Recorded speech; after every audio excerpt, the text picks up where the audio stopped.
ఎప్పుడు లేనిది నన్ను టచ్ చేస్తాడా? ఏదో ఒకటి చేయాలి రే, అర్జెంట్గా ఏదో ఒకటి చేయాలి. సత్య ఏంట్రా? బైక్ రేసుకు వాళ్ళు రమ్మన్రా, ఆ కొడుకులు రమ్మన్రా.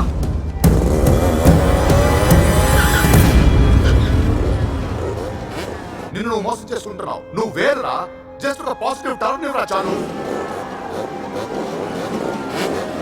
Your right. నాకు తెలుసు నీ టాలెంట్ ఏంటో. దాన్ని కరెక్ట్ వేలో పెట్టి యూ కెన్ డూ వండర్స్ చేయొచ్చు.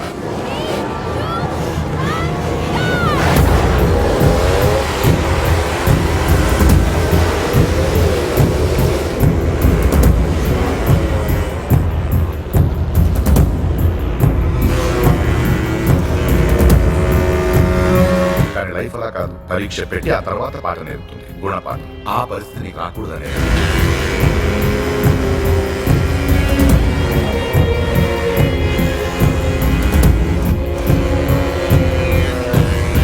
నిన్ను నువ్వు మోసం చేసుకుంటున్నావు. నువ్వు వేరురా.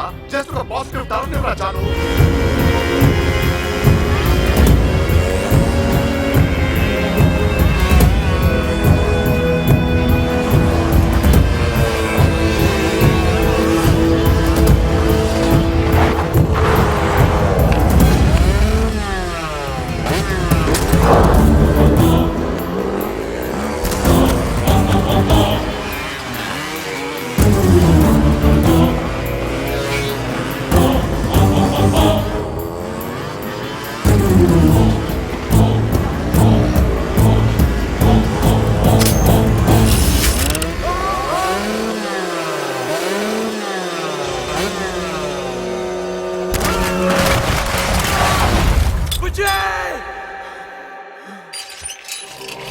సార్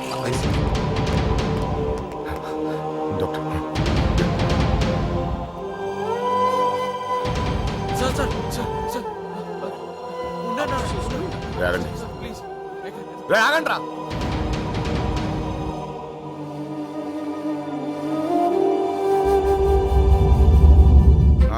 నిదానంగా అయిపోయిందిలేమ్మా. అదే ఈ అంబులెన్స్ కి డబ్బులు ఇచ్చేయండి. జాగ్రత్త అండి. అక్కడే సార్ నేను sir chemistry lecturer Subbarao. Subbarao గారు బాగున్నారా? సార్ అమ్మా అయిపోయిందిలేమ్మా. సర్లే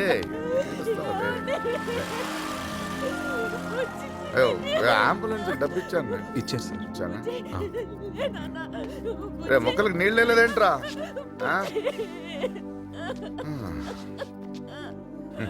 ఎలా పడుకున్నాడు చూడు. రే బాబు ఆ పుస్తకాలు అక్కడ పక్కన పెట్టు. అక్కడ దగ్గర పెట్టరా, చదవాలాడు. తెప్పించుకున్నాడండి బాగా చదవాలని. పెట్టి అక్కడ పెట్టి. అడిగానండి ఆడిని, ఏదైనా ప్రాబ్లం ఉంటే చెప్పరా నాన్ని. ఏం లేదన్నాడు. ఏం చెప్తాం? అల్లరిగా తిరిగే వాళ్ళకి చెప్పొచ్చు. నా బంగారం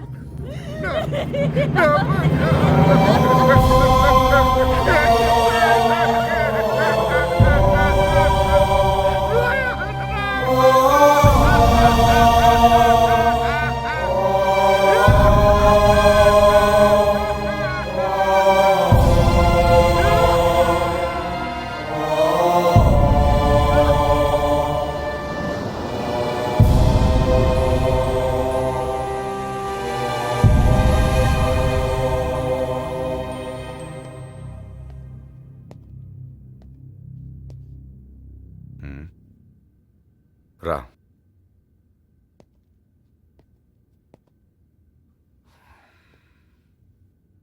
కూర్చోరా. SIT down.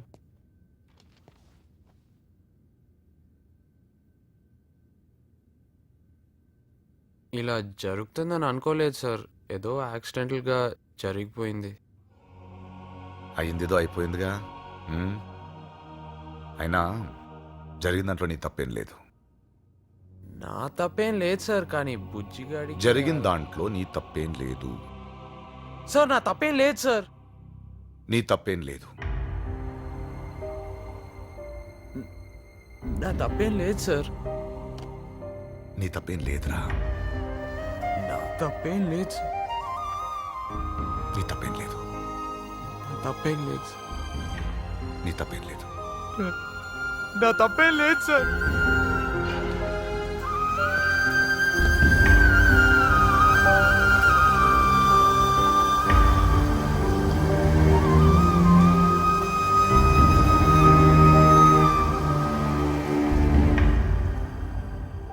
అంత పెద్ద తప్పు నా వల్ల జరిగితే ఒక్కడు కూడా నన్ను శిక్షించడానికి ట్రై చేయలేదు.